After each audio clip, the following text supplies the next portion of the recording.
Hi, my name's Drogo. I'm the founder of Fine Food Specialist. Welcome to my kitchen.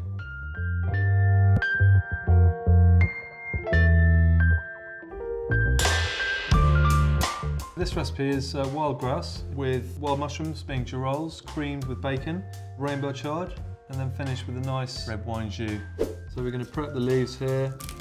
Just get the young leaves really, but we don't want to have it too stalky. So the next thing is the girolles. So I'm just going to prep these. Take the nicest ones here. Lovely. They actually smell of apricot and peach. They really do.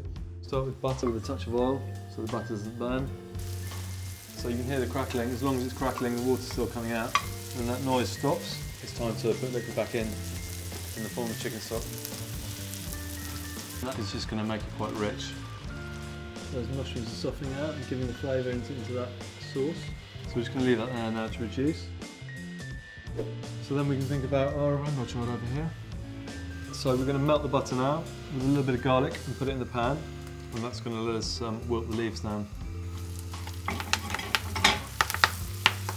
Salt in there, a little bit of white wine, and now a little bit of chicken stock. That white wine, the alcohol's come off. And now our girolles, that's reduced quite a lot. We're going to add some double cream. Just a little splash of that, like that. And then in the third pan, we're going to get our grouse going. So we just put some oil on the skin here, put the grouse in the pan.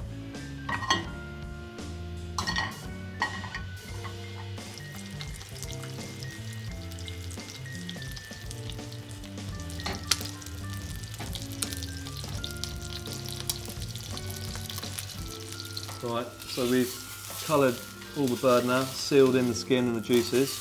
Now we're going to put the bacon back on his breast and finish him in the oven. And this just helps keep the juice in, because the grouse is a very lean bird. Now my gut feel for that grouse is about 8 minutes. So there's some bacon we've chopped up into fine little pieces. Just going to put that into the sauce, give it a lovely finishing flavour. Smoked bacon. And that'll just cook on through there. And the sauce is getting a bit thick again. You see those bubbles? Just going to let them down with a little bit more chicken stock. Check for seasoning. Pretty rich. So we'll take it out of the oven now. We'll let it sit and rest for 2-3 minutes, and then we're going to plate it up. So we're just going to press the cooking liquors out again, else it runs all over the plate. And I can smell that just very earthy, spinach-like, delicious. Lovely, rich, hearty girolles. And remember, they've got bacon in them as well, so they're all sort of salty and rich and delicious. Put the sauce in there. Not too much there. So now we're going to finish with the red wine gamey jus. It's just going to put a finishing touch on this grouse. So here you have it, the final dish. Wild grouse on a bed of wild girolles and rainbow chard. Perfect for autumn. So I really hope you've enjoyed watching me cook this recipe today. All the ingredients are on the Fine Food Specialist website, and if you need any help or assistance, please do get in touch with us.